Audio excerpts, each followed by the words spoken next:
Once again, warm welcomes to our official YouTube channel of Mahatma Gandhi शिक्षण संस्थान। एक बार फिर आप सभी का स्वागत है। और today once again we will discuss over here about chapter number 2 from civics, that is ideals of our constitution, and this is for day 6। अगर अभी तक आपने डे 1, डे 2, डे 3, डे 4 और डे 5 की वीडियो को नहीं देखा है तो हमारे प्लेलिस्ट में जाइए और वहां आपको सारी वीडियो है, उन सारी वीडियो को आप देख ले ताकि ये आपको काफी इजीली समझ में आ जाएगी बेटा। वैसे भी काफी इंटरेस्टिंग सब्जेक्ट है सिविक्स। आपके रियल लाइफ से जुड़ी हुई है, आपके राइट्स से जुड़ी हुई है, आपके बर्थ से जुड़ी हुई है, हमारे लिविंग लाइफ स्टाइल से जुड़ी हुई है, तो सारी बातें आपके आसपास से जुड़ी हुई है, तो काफी इंटरेस्टिंग होने वाला है। इसमें आज हम लोग 2 फंडामेंटल राइट्स, लास्ट वीडियो में हम लोगों ने पढ़ा था फंडामेंटल राइट्स के बारे में, और उसमें जाना था कि देयर आर 6 फंडामेंटल राइट्स। कितने फंडामेंटल राइट्स बेटा? 6। और हाँ, वीडियो को शुरू से अंत तक देखें, लास्ट तक देखें, लाइक शेयर और सब्सक्राइब करना ना भूलें। सब्सक्राइब कर लें। सब्सक्राइब के बगल में एक बेल आइकन होगी, उसको आप प्रेस कर लें ताकि हमारे सारे वीडियो का नोटिफिकेशन आपको जाता है। और हाँ, पूरी वीडियो में अगर कहीं से भी आपको कोई प्रॉब्लम होती है तो आप हमें कमेंट बॉक्स में कमेंट कर सकते हैं, हम वहां आंसर देंगे।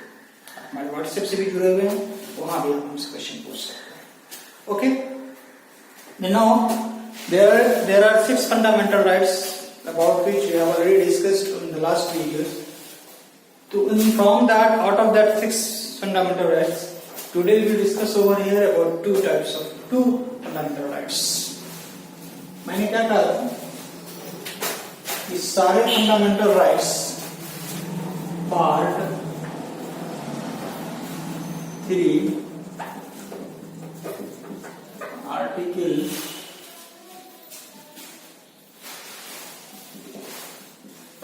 14 to 32 दिया हुआ है। तो from that we will start over here about the first fundamental right is right to equality and the second one is right to freedom। तो लोग आज डिटेल से जानेंगे राइट टू इक्वालिटी के बारे में बेटा। और राइट टू इक्वालिटी का मतलब क्या? समानता का अधिकार।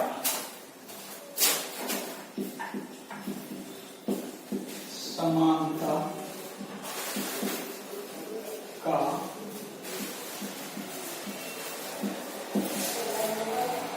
अधिकार दिख रहा है?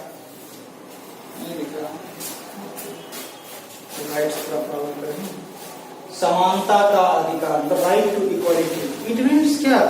कि सभी को सोशली, पॉलिटिकली, इकोनॉमिकली सब इक्वल है। We all are Indian and we all are equal under the constitution. हम यहाँ लिखा भी है, every citizen equal before the laws. Every citizen, I mean to say over here कि वो सारे सिटीजन जो भारत में रह रही है, वो सारी जनता जो भारत में अपनी जीवन यापन कर रही है और इंडियन लिस्ट में है, पॉपुलेशन लिस्ट में है, they have equal, they all have equal rights. सारे के पास इक्वल राइट्स। समझ में आ रही है बेटा? सबके इक्वल राइट्स है। इवन द प्राइम मिनिस्टर हो, राष्ट्रपति महोदय हो, और the beggar who is begging in the train, into the train हो, एक भिखारी मतलब एक पुअर पर्सन हो, एक गरीब अमीर व्यक्ति हो, लॉज के नीचे सारे बराबर। Under the laws we all are equal. Okay, right to equality it is mentioned in the article 14 to article 18। हमने क्या कहा है, यहाँ पर लिख दिया है कि सारे के सारे फंडामेंटल राइट इंडियन कॉन्स्टिट्यूशन और पार्ट 3 आर्टिकल 14 से लेकर के आर्टिकल 32 तक दिया हुआ है। तो right to equality is mention in part 3, that is in article 14 to article 18। अब सर 6 ही फंडामेंटल राइट्स है और 14 से लेकर 32 तो कैसे हो गया? तो उसमें भी सर पार्ट हैं। इक्वालिटी एक टाइप का इक्वालिटी तो नहीं होगा। ट्रेड में इक्वालिटी होगी, बिजनेस में इक्वालिटी होगी, एजुकेशन में इक्वालिटी होगी, पॉलिटिकली इक्वल होगी, शिक्षा के लिए इक्वालिटी होगी, एम्प्लॉयमेंट के लिए इक्वालिटी होगी, इन सारे के लिए अलग अलग है। समझ में आ रही है? No one can discriminate, discriminate का मतलब होता है भेदभाव करना। No one can discriminate on the basis of gender, caste, sex, race, color and place of birth also. Place of birth also. इसी बात है बेटा, ठीक। No one can discriminate on the basis of what?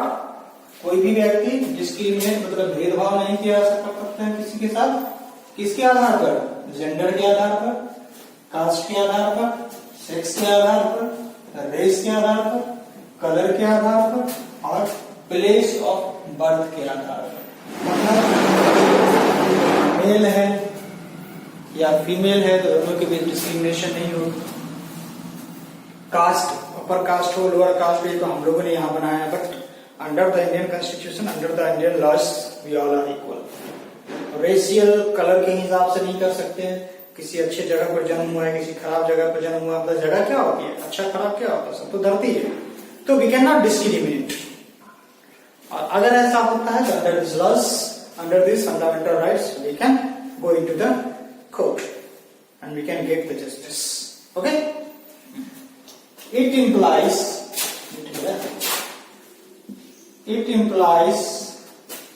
the matter of education also. It implies the matter of education as well as employment also. मतलब कि शिक्षा में भी समानता और एम्प्लॉयमेंट में भी इक्वल अपॉर्चुनिटी मिले, इसका भी राइट्स हमें फंडामेंटल राइट्स हमें देती है। यह भी अधिकार है, फंडामेंटल राइट्स देती है। अनटचेबिलिटी मतलब छुआछूत, अनटचेबिलिटी एबलिस्ट, छुआछूत अगर कोई होती है तो पनिशेबल है, क्योंकि समाज में सारे इक्वल हैं, हम सोशली, इकोनॉमिकली और politically we all are equal before the laws. अगर हमें कोई सताता है, हमें पर कोई रूलिंग करने की कोशिश कर रहा है ना, हमको कोई सप्रेस करने की कोशिश कर रहा है, दबाने की कोशिश कर रहा है, तो हमारे पास फंडामेंटल राइट्स है, हम उनके अगेंस्ट जा सकते। ओके, ड्यूरिंग ब्रिटिश के टाइम में समय में क्या होता था, राय बहादुर होती थी, खान बहादुर होती थी, ये सब पद के पोस्ट है। राय बहादुर का पोस्ट दे दिया गया, खान बहादुर का पोस्ट दे दिया गया, पर अब ना तो खान बहादुर होते हैं ना ही राय बहादुर होते हैं। क्या बेटा, अब ना तो राय बहादुर होते हैं ना ही खान बहादुर होते हैं। पहले उनके बहादुरी के लिए अलग अलग नाम दिए जाते थे, कॉमन, उनके पोस्ट का नाम अलग अलग दिया जाता, लेकिन अब ऐसा कुछ नहीं है। तो सर इसके एक और इस पर अब क्या है, तो अब आर्मी वगैरह में जो है, फोर्स वगैरह में या नेवी में बहुत अलग अलग पोस्ट को देख करके उनको राय बहादुर या कर्नल ये सब पोस्ट दे दिया जाता है। समझ में आ रहा है बेटा? तो ये थे हमारे right to equality which is mention in part 3 article 14 to article 18। Article 14 से लेकर बेटा कहां तक है, आर्टिकल 18 तक है। अब नेक्स्ट बेटा राइट टू फ्रीडम। नेक्स्ट क्या है, राइट टू फ्रीडम। सर ये राइट टू फ्रीडम पहले तो हम लोग पढ़े राइट टू इक्वालिटी, अब यहाँ पर क्या है, right to freedom. Right to freedom में democracy can not exist without individual freedom. प्रत्येक को मतलब तब तक डेमोक्रेसी नहीं हो सकती, डेमोक्रेसी तब तक अच्छी डेमोक्रेसी नहीं हो सकती जब तक कि हर एक को इंडिविजुअल फ्रीडम ना मिल जाए, सबको और उसके हिसाब से उसको फ्रीडम मिल जाए। तो फ्रीडम मिलना सबको जरूरी है बेटा। और it is mention in part 3 article 19 to article 22। हमारे सब फंडामेंटल राइट पार्ट 3 में ही दिया हुआ है, तो आप जान लीजिए। आर्टिकल 14 से लेकर 32 तक सारे फंडामेंटल राइट्स हैं। इसमें भी right to equality is given in article 14 to 18 and article 19 to 22 is given. There is right to freedom. एक ही प्रकार के फ्रीडम नहीं होते हैं, डिफरेंट टाइप ऑफ फ्रीडम है। फ्रीडम ऑफ कॉमन फ्रीडम है, सोसाइटी 6 फ्रीडम हमने यहाँ लिखा है जो एग्जिस्ट करता है हमारे इंडियन फंडामेंटल इंडियन कॉन्स्टिट्यूशन में। फ्रीडम ऑफ स्पीच और एक्सप्रेशन, हमारे पास अधिकार है कि हम भाषण दे सकते हैं, अपने व्यूज को, अपने आइडियाज को दूसरे के सामने प्रस्तुत कर सकते हैं, फंडामेंटल राइट्स है। असेंबल,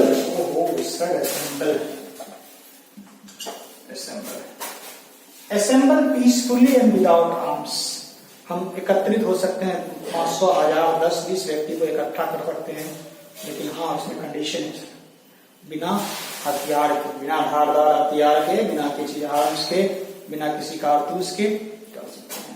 यहाँ भी कंडीशन है, right to freedom of speech में हम अपनी भावनाओं को प्रकट तो कर सकते हैं, लेकिन ऐसी भावना नहीं जिससे दूसरे को ठेस पहुंचे। हम भाषण तो दे सकते हैं, लेकिन ऐसा भाषण नहीं जिससे दूसरे को तकलीफ हो, दूसरे लोग डिस्टर्ब हो जाए। करेंगे तो फिर वायलेंस होगी, और वायलेंस के खिलाफ फिर आपके खिलाफ केस हो जाएगी। सारा राइट्स है, लेकिन एक कंडीशन के साथ।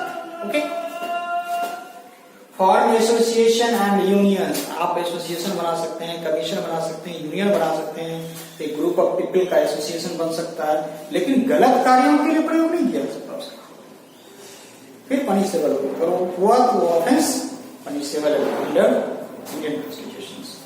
Move freely through out the territory of India, आप आजादी से एक जगह से दूसरी जगह भारत में घूम सकते हैं, पूरे भारतवर्ष में भी, ये आपको अधिकार दिया गया, आपको फंडामेंटल राइट्स है ना। किसी को मारने के लिए घूमिएगा तो समझते हैं बेटा, everything you can do, you have fundamental right, but you can not utilise, you can not use it in wrong way, अगर किया तो गलत होगी। Residence settle in any part of India, आप कहीं भी रेसिडेंस लेकर रह सकते हैं, कहीं भी सेटल हो सकते हैं, भारत के किसी भी कोना में जमीन खरीद सकते हैं, भारत के किसी भी कोना में बस सकते हैं। ओके, कल तक जम्मू कश्मीर में नहीं थी, अब वहां भी आप रह सकते हैं, वहां भी कोई प्रॉब्लम नहीं है। Practice any profession, next point, practice any profession and carry on any occupation, trade और बिजनेस, आप जो भी ऑक्यूपेशन से, जो भी पेशा से हैं, वो आप जहां रहिएगा वहां आप ट्रेड कर सकते हैं, वहां वही पैसा आप अपना सकते हैं, वहां वही बिजनेस कर सकते हैं जो बिजनेस अपने घर पर कर रहे हैं, इसके लिए आप फ्री हैं। अब एजुकेशन सिस्टम भी दिया गया है फंडामेंटल राइट्स में, आर्टिकल 15A है, 15A ही है, article 15A, 15(1), 15(2), 53 right to education के बारे में ही दिया गया है। तो 6 ईयर से लेकर 14 ईयर्स तक कंपलसरी एजुकेशन है, उसके उनके पेरेंट्स भी उसके एजुकेशन से नहीं छीन सकते हैं। अगर बच्चा पढ़ना चाहे तो इवन द पेरेंट्स भी उनके एजुकेशन से वंचित नहीं कर सकते। समझ में आ रही है? तो 6 साल से लेकर 14 साल तक के बच्चों को कंपलसरी एजुकेशन है, this is not said bye me, it is said by our Constitution of India, that is from right to freedom. समझ में आ रही बेटा? ओके, आपको सारी बातें समझ में आई होगी, इसको आप नोट्स बनाकर